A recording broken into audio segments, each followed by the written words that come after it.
जी अस्सलाम वालेकुम। मैंने एक बहुत पहले वीडियो बनाई थी, उस टाइम मेरे पास 4 लीटर थी प्राडो और आज 2.7 है।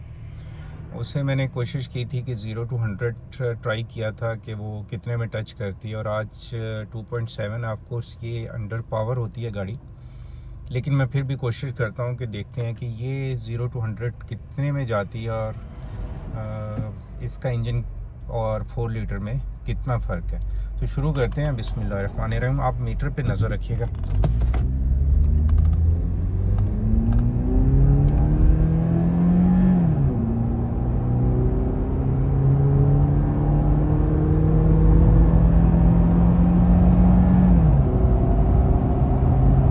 मैं कोशिश करता हूँ इसे 180 तक अगर जाती है वो कितने सेकंड में जाती है।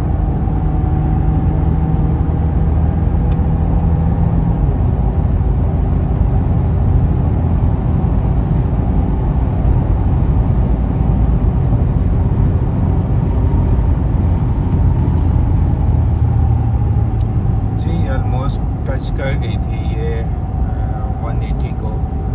तो आप मुझे बताइएगा कि इस गाड़ी के पावर के बारे में आप क्या कहते हैं।